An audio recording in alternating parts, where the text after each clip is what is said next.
Hi guys, it's Ainslie.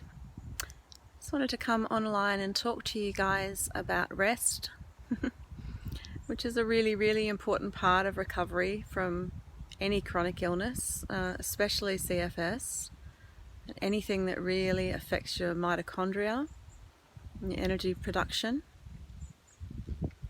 and your ability to recover after exertion. So, I don't have any notes. I'm just resting. I thought I'd talk to you. I climbed up the hill on the property that I've moved to yesterday morning, and today I'm feeling quite tired, and also I've had a lot going on, lots of changes, and some really exciting changes and new places and new people, and it's been really fun. But I've kind of got to a point where I know that I just need to kind of go within and just allow these changes to integrate and rest.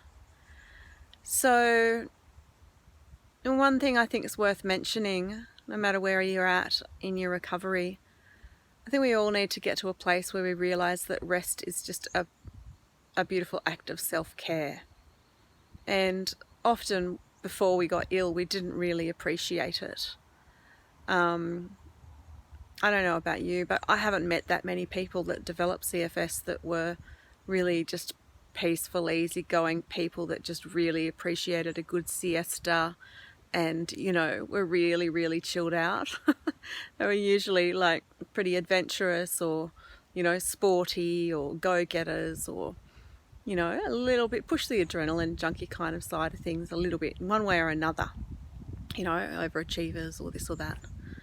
I'm not suggesting that it can't affect other people, but it just seems to affect a certain subset of people. So resting can be like a discipline that we need to learn and practice. So right now I'm just resting on the earth. You might have noticed if you've watched some of my other videos that I find grounding exceedingly helpful. So just really earthing out and just letting nature take its course and do its thing, like let nature be our medicine. So this morning I went down by the water, by the bay, and just lay there on a blanket with my dog, just listened to the water lapping and thought, I'm just going to take it off. It's a weekend, just really just get into some good restorative activity or non-activity. And now I'm here in my little massage tent, which I call the Tranquility Zone, and just hanging out. So, there's the push and crash cycle. And oftentimes with CFS, people are operating until they learn to sort of like reach that point of acceptance and start to self-care and self-manage the illness. We're usually pushing, and we're living on a very dysfunctional adrenal type of energy. So until we can scale things right back and start to really manage things and rest and pace with our activity and find restful ways in which to do things, and then gradually find our own baseline, and then stop crashing, because until you stop having major crashes, it's very hard, near impossible, to make any progress. And then, of course, that creates a whole lot of frustration, anguish, suffering, just sheer suffering. It's not living. So if I could encourage you to do one thing, it would just be to find your baseline, which is about the activity that you can do without going backwards, right? So a little bit here, a little bit there, rests in between, choose to do things that are life-giving, and then the things that you need to do, try to do them in a way that is most energy efficient, and be kind to yourself, good self-talk and everything like that, so that you can get through your day without having major crashes. You won't be able to achieve this straight away, but over time with practice you will. And then as you start to have fewer crashes, let's call them blips or micro blips, then you can start making forward progress, and you'll really feel the difference. It's like, oh my goodness, I am recovering. I actually feel like I'm living again. I'm starting to get a life. I'm going out and having coffee with friends, or, you know, going and sitting in the park, or going to the beach, or I'm working again part-time, or whatever it might be for you. And I'll also add, have a few goals. Because you're not going to notice your recovery if you don't have things to move toward, and you can't look back and go, wow, I accomplished that. A year ago, I wouldn't have thought it was possible.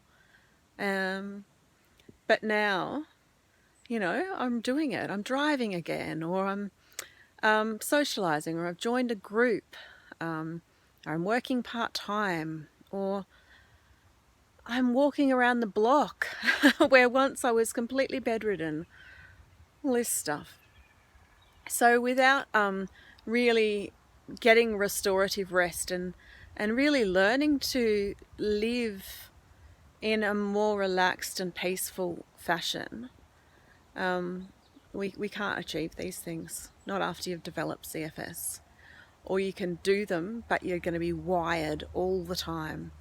You're really living in that wired but tired, sort of exhausted state. And you'll just get used to that and think that that's as good as it gets. Yeah. So I encourage you to find different ways to rest. Make it your goal to find different activities. I mean, sometimes rest means laying down flat, eyes closed, eye patches on, in a dark room if need be. Other times it might mean just sitting gently in the garden for 5 minutes at a time in between activities. Some people find reading restful. Some people find it really stressful, people with CFS, because they might have cognitive dysfunction and it really, really taxes their brain. But you might find gardening lovely, or flower arrangements, or scrapbooking, or patting your dog.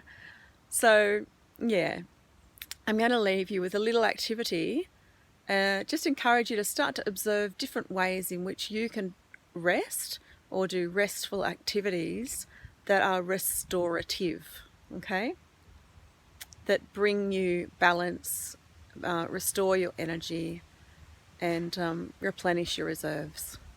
All right, I wish you well. I know that, the other thing is, with the peaks and troughs and the pushes and crashes and all of that, it is a part of CFS, MCS, EHS, all of that stuff, and it is a part of the recovery too. So I think sometimes just accepting that there are ups and downs.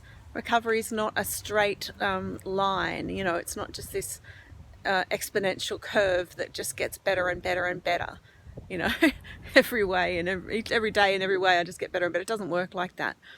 There's ups and downs along the way, and we learn to kind of roll with it, bend like bamboo sort of thing, roll with the punches, so to speak. So I think the more we can sort of gracefully go with those changes, the less emotional, mental stress that we put on our system as well. Less disappointment when, I don't feel so good today, and less, really heightened excitement. Oh my God, I'm having a great day, and then crash, and I'm having a terrible day, and up, and then, all that kind of roller coaster ride. Things just get smoother, and honestly, your recovery will start to sort of take hold, take root, and start to grow like a beautiful tree and start to blossom. So please share with me your stories and comments below, and talk amongst yourselves. Support one another below, and please like, share and subscribe. Hit the notification bell if you'd like to receive more of these messages, or you'd like to share them with others so that other people can get simple, helpful little tips to help them on their path to recovery, move from chronic illness to chronic wellness, and get their life back. Okay, thanks a lot. Bye. Rest easy.